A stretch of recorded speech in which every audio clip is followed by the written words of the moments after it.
सुपरितोष तपोवन में रहते हुए भी अग्नि शर्मा अपरितोष की आग में सुलग रहा था। वह अत्यंत अस्वस्थ था, पर दुनिया कहाँ किसी भी भीतरी विश्व को देख सकती है। वह तो बाहरी परिवेश का ही अवलोकन करती है। अग्नि शर्मा का उग्र तप तो लाखों वर्षों से लोगों की जिहां पर चर्चा का विषय था। वहां लोगों ने सुना कि अग्नि शर्मा ने अनशन किया है। बाह्य तपश्चर्या के तेज ने आसपास की दुनिया को चकाचौंध कर रखा था। अमर्याद प्रशंसा के पुल बंधने लगे थे। अग्नि शर्मा वर्तमान विश्व का श्रेष्ठ तपस्वी है। संसार में अग्नि शर्मा की सानी का कोई भी तपस्वी नहीं है। अग्नि शर्मा ने तपोवन के अणु परमाणु में तप की शक्ति को समाहित कर दिया है, और अब तो यह जीवन पर्यंत आहार का त्याग करके उपवास करेगा और प्राणों का त्याग करेगा। सुबह होती है और तपोवन के द्वार पर दर्शनार्थी लोग सैकड़ों की संख्या में एकत्र होते हैं। दर्शन के लिए लंबी लंबी कतारें लगती है। जनता का अविरत प्रवाह अग्नि शर्मा के उत्तप्त संतप्त देह को देखते हैं, सिर झुकाते हैं, तुभ्यम नमः बोलते हैं, वंदना करते हैं और मन नयन में उस महातपस्वी की देहाकृति को भर भर कर आगे बढ़ते हैं। तपोवन के त्रिशस्त्र तापस उस जन प्रवाह को समुचित रास्ते पर मोड़ने के लिए मौन का पालन करते हुए जगह जगह पर एवं तपोवन के घुमावदार रास्तों पर खड़े रहते हुए मार्गदर्शन दिए जाते हैं। तीसरे प्रहर में तपोवन के द्वार दर्शनार्थियों के लिए बंद रहते हैं। उस समय तापस आहार ग्रहण वगैरह प्रवृत्ति में निरत बनते हैं। सभी अपने अपने दैनिक क्रियाकलाप निपटाते हैं, परंतु वास्तव में किसी का मन न तो परमात्मा के ध्यान में लगता है और न ही शास्त्र स्वाध्याय में एकाग्र बनता है। तीसरे प्रहर में अग्नि शर्मा की दोनों आंखें खुलती है। पहले और दूसरे प्रहर तक यह महातपस्वी ध्यानस्थ है, ऐसा जताने के लिए वह अपनी आंखें बंद रखता है।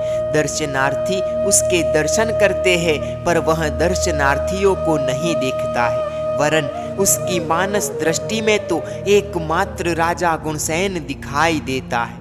दर्शनार्थी जनता को ये महात्मा मौन धारण करके परम ब्रह्म के ध्यान में निमग्न है, ऐसा अवबोध करवाने के लिए अग्नि शर्मा मौन का पालन करता है।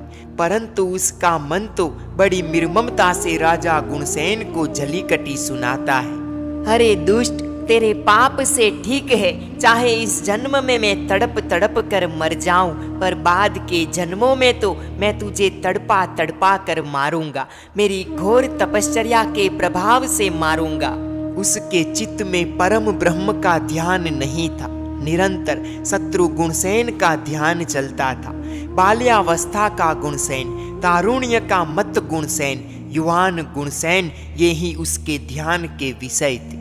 तीसरे प्रहर में उसके दंभ के वस्त्र एक के बाद एक उतर जाते हैं और उसका नग्न स्वरूप प्रकट होता है। उसकी सेवा में नियुक्त तापसों के समक्ष उस नग्न रूप का रौद्र तांडव नृत्य चालू होता है।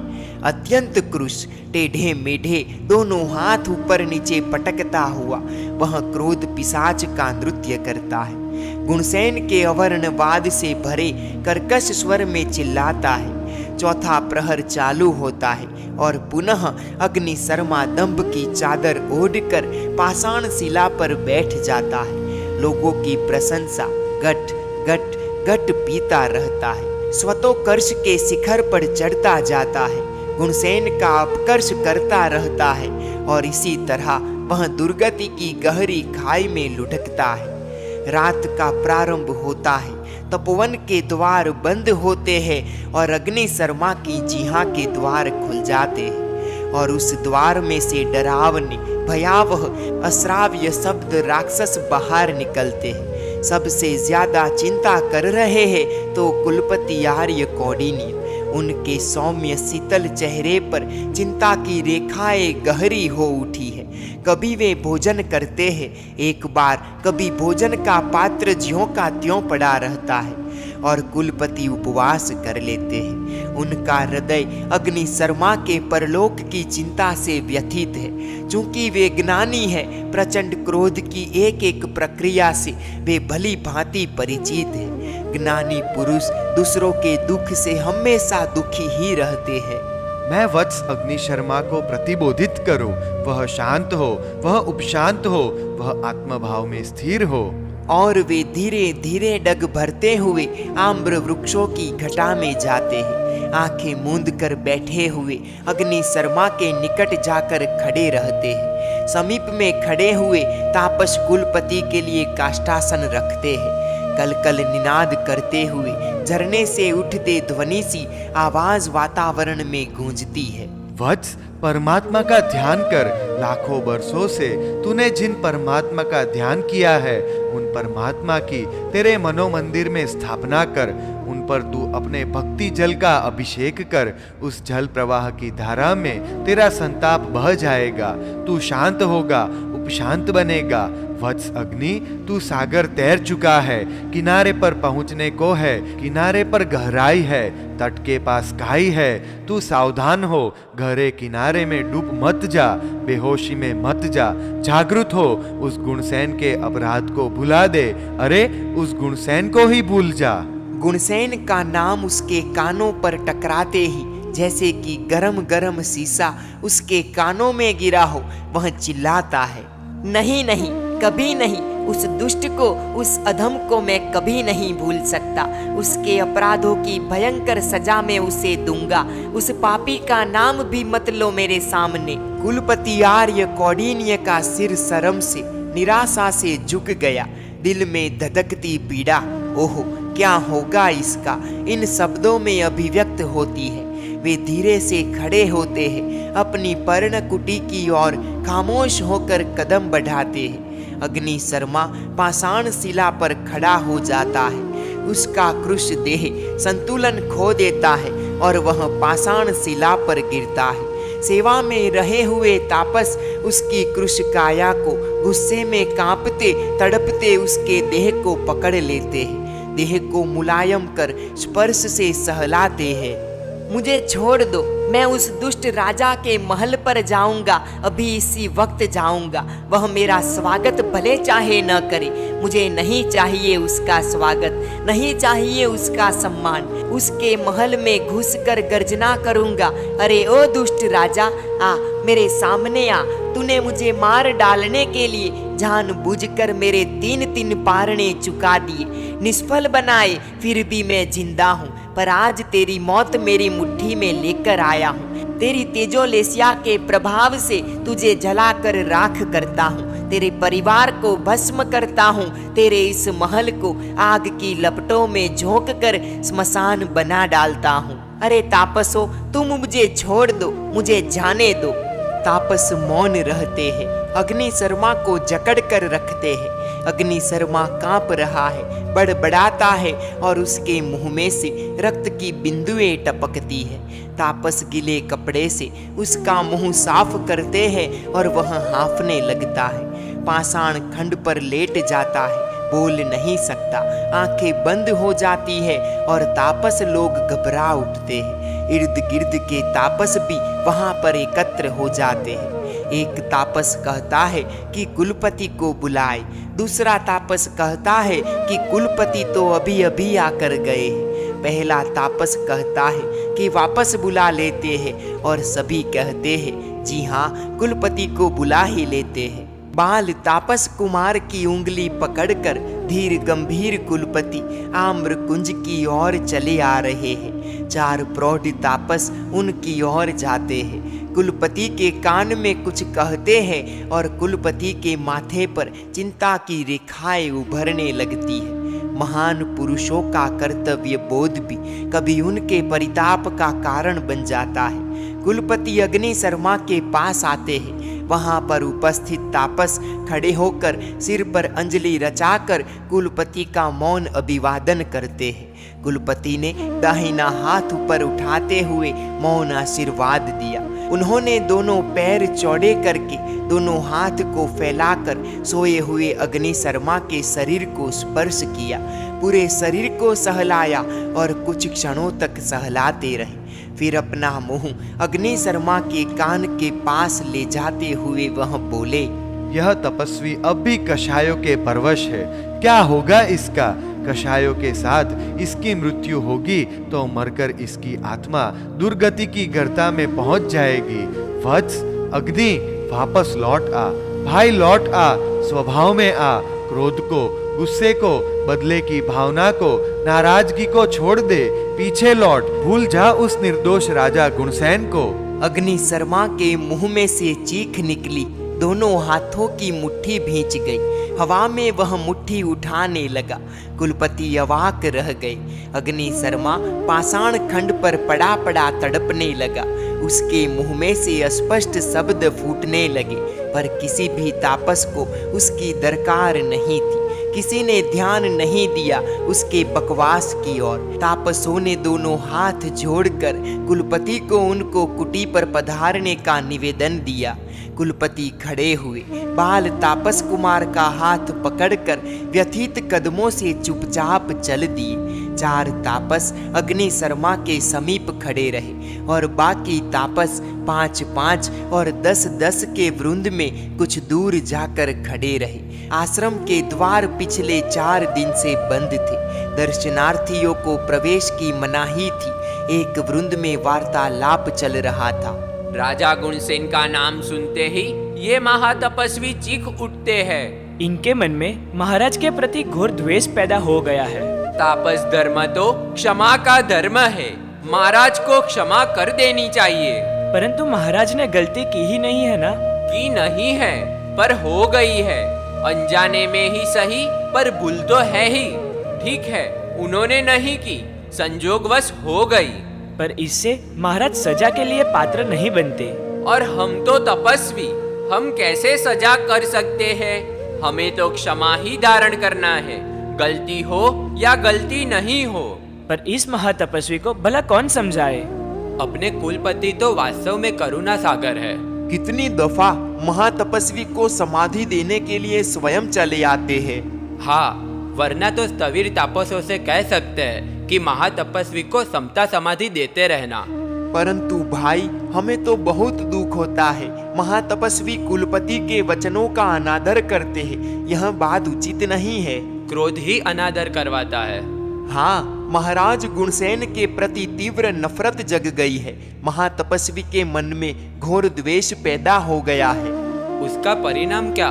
परिणाम तो क्या होगा? तप का नाश और सद्गति का नाश। महाराज गुणसेन सा विनम्र, भक्त और सरल राजा हमने तो दूसरा नहीं देखा भाई। यदि उन्होंने महातपस्वी को पाने के लिए विनती ही नहीं की होती तो यह परिस्थिति पैदा ही नहीं होती। भक्त हृदयी राजा विनती किए बगैर तो रह कैसे सकता है? क्या करेगा राजा भी? अचानक पारने के दिन ही भयंकर शिरोवेदना हो उठी। पारने के दिन उसी समय युद्ध यात्रा के लिए प्रस्थान करना पड़ा और तीसरे पारने के दिन ही राजकुमार का जन्म हुआ। इसमें कहीं महाराज की कोई गलती दिखाई देती है? राजा ने बचपन में जो गलतियां की, महातपस्वी उन गलतियों को याद करके यह राजा मुझे भूखा रखकर मार डालना चाहता है, ऐसी धारणा दृढ़ कर बैठे और इसी बात को लेकर अनशन भी कर लिया। आत्मा के कल्याण की कामना से नहीं, परंतु राजा के प्रति द्वेष के कारण अनशन किया है। यह तो तापस धर्म से विपरीत आचरण है। उसके कर्म उसे गलत रास्ते पर ले जा रहे हैं। कुलपति ने समझाने की कितनी कोशिश की, परिणाम शून्य निकला। ठीक है, हम प्रयत्न करें, शायद समझ जाए, मान ले तो उसका आत्महित हो। तापस वृंद अग्नि शर्मा के पास आया। सेवा में उपस्थित तापस अग्नि शर्मा के शरीर को मुलायम स्पर्श से हल्के हल्के सहला रहे थे। अग्नि शर्मा की आंखें खुली थी, वह पूरी तरह होश में था। तापस वृंद उसे घेर कर बैठ गया। एक प्रौढ़ तापस ने संवेदना में सिक्त आवाज में कहा, महात्मन, आपने घोर तपश्चर्या की है। ऋषि मुनि आत्मा की मुक्ति के लिए ही तप करते हैं। वे इसके लिए समता समाधि के साथ तप करते हैं। आपने भी इतनी कड़ी साधना का रास्ता लिया है। आप अपने मन को समता भाव में स्थिर कीजिए। शत्रु मित्र पर एक सी निगाह अपनाइए। देह के नाश के साथ साथ राग द्वेष का नाश होगा तो ही मुक्ति होगी। प्रौढ़ तापस की बात सुनकर अत्यंत क्षीण स्वर में अग्नि शर्मा बोला, मेरा कोई भी शत्रु नहीं है, सभी जीव मेरे मित्र है, एकमात्र गुणसेन के अलावा। महात्मन, गुणसेन के अपराधों को भुला दो, सभी नाम सभी रूप बिसार दो। कौन गुणसेन और कौन अग्नि शर्मा? नाम मात्र का नाश होना है और रूप मात्र विनश्वर है। नहीं नहीं, उस पापी का नाम मत लेना मेरे सामने, वह मेरा दुश्मन है, जन्म जन्म का शत्रु है, उसे मैं कई जन्मों तक मारूंगा, उसका खून पीऊंगा, तभी मुझे शांति मिलेगी। आत्मा मरती नहीं, तुम किस तरह मारोगे उसे? मैं गुणसेन को मारूंगा, उसका जो भी रूप होगा, उसकी जो भी अवस्था होगी, मैं उसे मारूंगा, मैं उसे कुचलूंगा, जलाकर राख कर डालूंगा। यह मेरा अडिग संकल्प है, तुम कोई भी मुझे मेरे निर्णय से हिला नहीं सकते। तापस लोग एक दूसरे का मुंह तकते हुए बैठे रहे। सभी का मन विषाद से भर चुका था।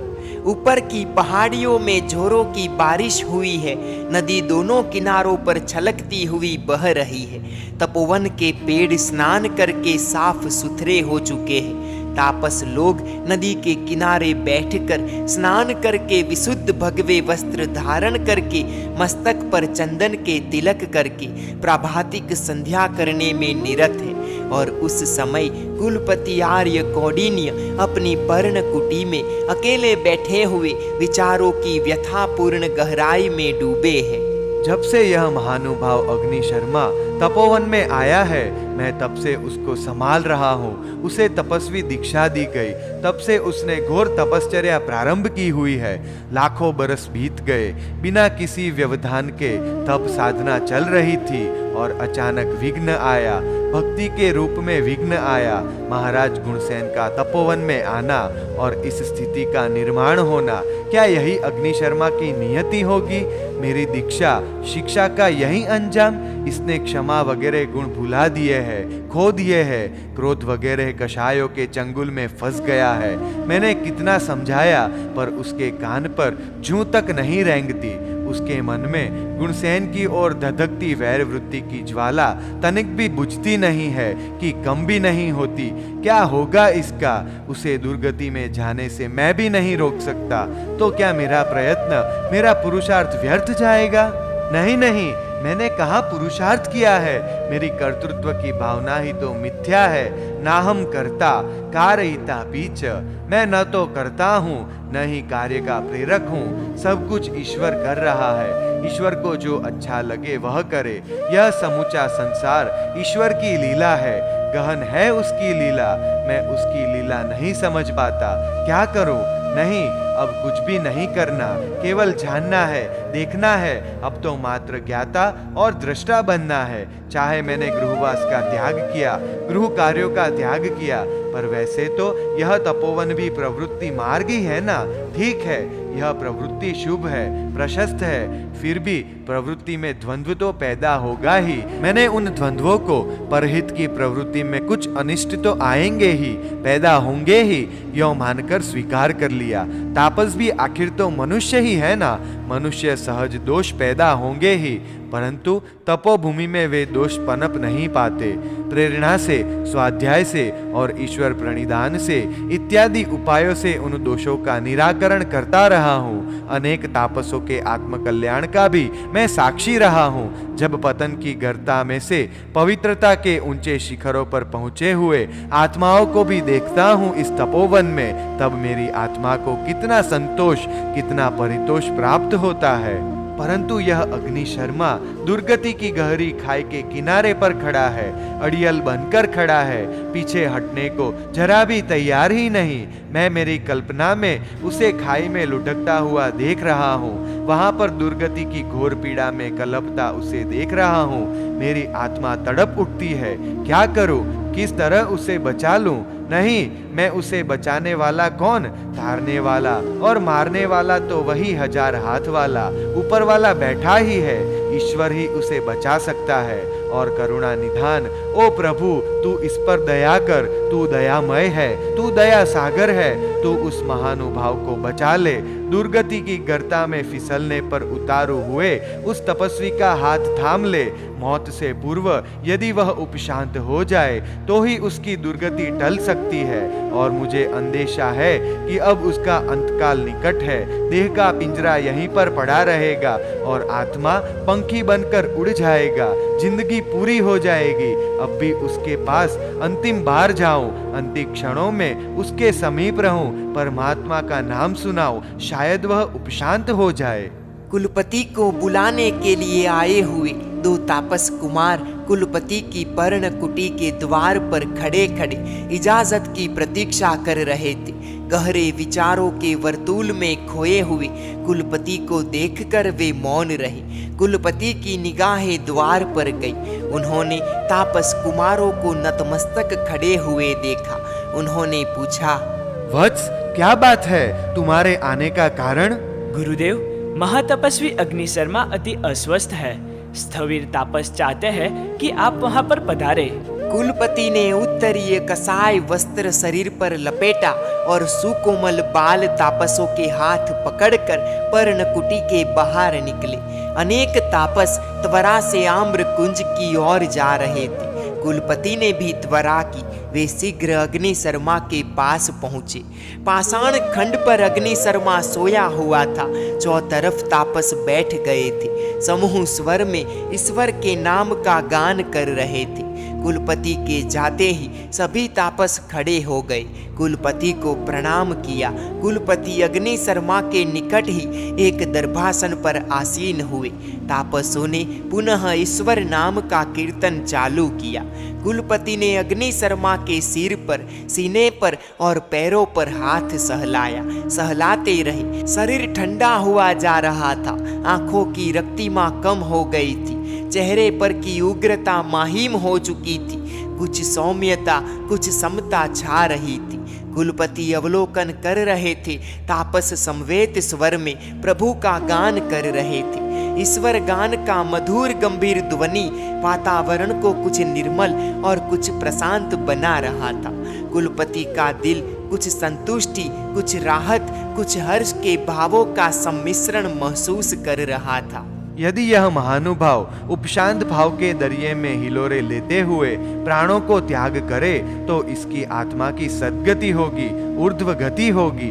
दिन का प्रथम प्रहर पूरा होने में था और अग्नि शर्मा का शरीर निश्चेतन हुआ जा रहा था। श्वास मंद हो रहे थे। उसका मन शांत उपशांत था। उसकी आंखें खुली थी और उसका सिर एक और लुढ़क गया। प्राण पंखेरु उड़ चुका था। कुलपति ने खड़े होकर वहां घोषणा की, शांत हो।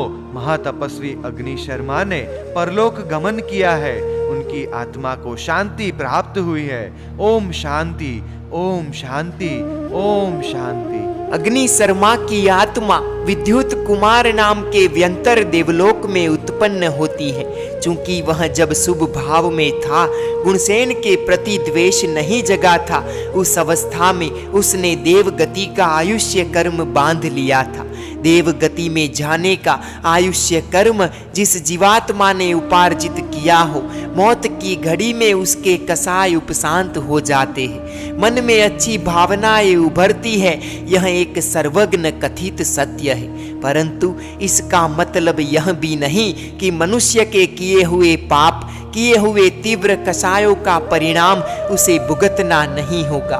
देवगति का आयुष्य पूरा होने के पश्चात दूसरे जन्मों में वे कटु परिणाम, वे बुरे फल उसे उठाने ही होते हैं। देवों को जन्म से ही अवधि ज्ञान होता है, जिसके सहारे वे दूर दूर की बातें देख सकते हैं और जान सकते हैं, और भूतकाल व भविष्य काल को अमुक सीमा में, मर्यादा में देख सकते हैं और जान भी सकते हैं।